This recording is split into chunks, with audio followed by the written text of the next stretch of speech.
निकाल कर जिसमें से अपनी जान देते हैं, बड़े ही मजबूत होते हैं वो माता पिता जो कन्यादान देते हैं। हेलो एवरीवन, आज हम पढ़ेंगे कक्षा 10वीं की एक कविता कन्यादान। कवि है ऋतुराज। ऋतुराज का जन्म सन 1940 में भरतपुर में हुआ। राजस्थान विश्वविद्यालय जयपुर से उन्होंने अंग्रेजी में एमए किया। 40 वर्षों तक अंग्रेजी साहित्य के अध्यापन के बाद अब सेवानिवृत्ति लेकर वे जयपुर में रहते हैं। कविता कन्यादान में उन्होंने बताया है कि एक माँ अपनी बेटी को स्त्री के परंपरागत आदर्श रूप से हटकर सीख दे रही है। कवि का मानना है कि समाज व्यवस्था द्वारा स्त्रियों के लिए आचरण संबंधी जो प्रतिमान गढ़ लिए जाते हैं वे आदर्श के मुलमे में बंधन होते हैं। कोमलता के गौरव में कमजोरी का उपहास छिपा रहता है। लड़की जैसा न दिखाई देने में इसी आदर्शीकरण का प्रतिकार है। बेटी माँ के सबसे निकट और उसके सुख दुख की साथी होती है, इसी कारण उसे अंतिम पूंजी कहा गया है। कविता में कोरी भावुकता नहीं बल्कि माँ के संचित अनुभवों की पीड़ा की प्रामाणिक अभिव्यक्ति है। इस छोटी सी कविता में स्त्री जीवन के प्रति ऋतुराज जी की गहरी संवेदनशीलता अभिव्यक्त हुई है। आज हम इस कविता को संपूर्ण अध्ययन करेंगे। कविता को हम रोचक तरीके से अध्ययन करेंगे। कितना प्रामाणिक था उसका दुख लड़की को दान में देते वक्त, जैसे वही उसकी अंतिम पूंजी हो। लड़की अभी सयानी नहीं थी, अभी इतनी भोली सरल थी कि उसे सुख का आभास तो होता था लेकिन दुख वांचना नहीं आता था। पाठिका थी वह धुंधले प्रकाश की, कुछ तुकों और कुछ लयबद्ध पंक्तियों की। माँ ने कहा, पानी में झांककर अपने चेहरे पर मत रीझना। आग रोटियां सेंकने के लिए है, जलने के लिए नहीं। वस्त्र और आभूषण शाब्दिक भ्रमों की तरह बंधन है स्त्री जीवन के। माँ ने कहा, लड़की होना पर लड़की जैसी दिखाई मत देना। आज हम इस महत्वपूर्ण कविता कन्यादान कविता को संपूर्ण व्याख्या के साथ अध्ययन करेंगे। कितना प्रामाणिक था उसका दुख लड़की को दान में देते वक्त, जैसे वही उसकी अंतिम पूंजी हो। प्रस्तुत पद्यांश कवि ऋतुराज द्वारा रचित कविता कन्यादान से अवतरित है। कविता में माँ अपनी बेटी को स्त्री के परंपरागत आदर्श रूप से हटकर शिक्षा दे रही है। यहाँ भावुकता के साथ साथ माँ के संचित अनुभवों की पीड़ा को भी अभिव्यक्त किया गया है। यहाँ कवि ने माँ की मनस्थिति का चित्रण करते हुए बताया है कि कन्यादान करते समय लड़की की माँ का दुख करुणापूर्ण और स्वाभाविक था। उसे ऐसा लग रहा था जैसे उसकी वह लड़की संपूर्ण जीवन का संचित अंतिम धन है, जिसे आज वह दूसरों को सौंपने जा रही है। बेटी माँ के सबसे निकट और सुख दुख की साथी होती है, इसी कारण उसे अंतिम पूंजी कहा गया है।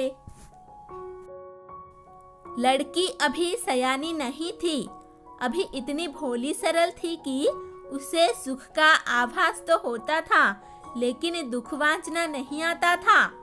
पाठिका थी वह धुंधले प्रकाश की, कुछ तुकों और कुछ लयबद्ध पंक्तियों की। यहाँ पर कवि ने माँ के ममतामय हृदय का सजीव चित्रण करते हुए बताया है कि माँ के लिए उसकी बेटी भोली, अबोध और सरल स्वभाव की रहती है। कवि कहते हैं कि माँ की दृष्टि में लड़की अभी समझदार नहीं हुई थी। वह अभी इतनी भोली और सरल थी कि जीवन में आने वाले दुखों का तो अनुभव कर सकती थी, लेकिन दुखों को पढ़ना सहन करना उसे नहीं आता था। वह कम रोशनी में पढ़ने वाली पाठिका के समान थी। उसे सामाजिक और पारिवारिक जीवन का कोई विशेष ज्ञान नहीं था। उसे थोड़ा बहुत स्त्री के परंपरागत जीवन और बंधी बंधाई परिपाटी का ज्ञान था। माँ ने कहा, पानी में झांककर अपने चेहरे पर मत रीझना। आग रोटियां सेंकने के लिए है, जलने के लिए नहीं। वस्त्र और आभूषण शाब्दिक भ्रमों की तरह बंधन है स्त्री जीवन के। यहाँ माँ अपनी बेटी को परंपरागत आदर्श से हटकर शिक्षा देते हुए कहा है। माँ ने अपनी बेटी से कहा है कि तुम अपने शरीर की कोमलता और सुंदरता को देखकर मन ही मन खुश मत हो जाना। अपनी कोमलता के ही विषय में सोचते हुए कमजोर मत बनी रहना। आग पर रोटियां सेकी जाती है, उससे अपने शरीर को जलाया नहीं जाता है। सामाजिक व्यवस्था के तहत स्त्रियों के प्रति जो आचरण किया जा रहा है, उसी के संबंध में माँ अपनी बेटी को समझा रही है। समाज की परंपरागत व्यवस्था है, उसके चलते अन्याय सहन नहीं करना।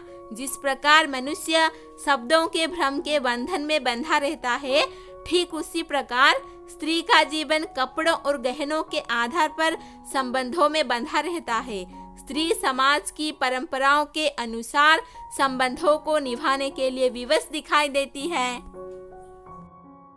माँ ने कहा, लड़की होना पर लड़की जैसी दिखाई मत देना। यहाँ कवि ने परंपरागत आदर्शों के प्रतिकार की सीख देती हुई माँ का वर्णन किया है।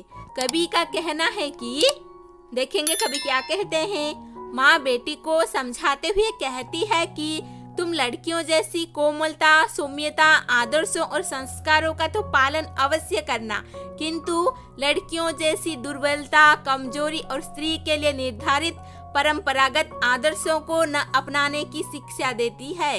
लड़की जैसे गुण, संस्कार तो हो, लेकिन लड़की जैसी निरीहता, कमजोरी नहीं अपनानी है, क्योंकि स्त्री की सुंदरता और कोमलता के गौरव पर कमजोरी का आवरण चढ़ाकर उसका उपहास किया जाता है। कवि ऋतुराज ने कन्यादान कविता के माध्यम से शादी के बाद स्त्री जीवन में आने वाली विकट परिस्थितियों के बारे में एक संदेश देने की कोशिश की है। कविता में विवाह के पश्चात बेटी की विदाई के वक्त एक माँ अपने जीवन के सभी अच्छे व बुरे अनुभवों को निचोड़कर एक सही व तर्कसंगत सीख देने की कोशिश करती है, ताकि उसकी बेटी ससुराल में सुख व सम्मान पूर्वक जी सके, हिंसा, अत्याचार व शोषण के खिलाफ आवाज उठा सके। कविता में माँ परंपरागत माँओं से बिल्कुल भिन्न है, जो अपनी बेटी को परंपरागत आदर्शों से हटकर सीख दे रही है। कन्यादान करते समय माँ को ऐसा लग रहा है जैसे वह अपने जीवन की सारी जमा पूंजी दान कर रही हो, लेकिन अंदर ही अंदर वह अपनी बेटी के लिए चिंतित भी थी, क्योंकि वह जानती थी कि उसकी बेटी अभी इतनी परिपक्व नहीं हुई है कि वह अपने नए जीवन व ससुराल में आने वाली विपरीत परिस्थितियों को समझकर उसका सामना कर सके। माँ को लगता है कि उसकी बेटी भोली और नादान है। उसने अपने जीवन में अभी तक सिर्फ सुख ही सुख देखा है। उसे दुख और परेशानी को बांटना या उससे निकलना नहीं आता है। नए जीवन व ससुराल में आने वाली विपरीत परिस्थितियों को समझकर उनका सामना कर सके। माँ को लगता है कि उसकी बेटी भोली और नादान है। उसने अपने जीवन में अभी तक सिर्फ सुख ही सुख देखा है। उसे दुख व परेशानी को बांटना या उससे निकलना नहीं आता है।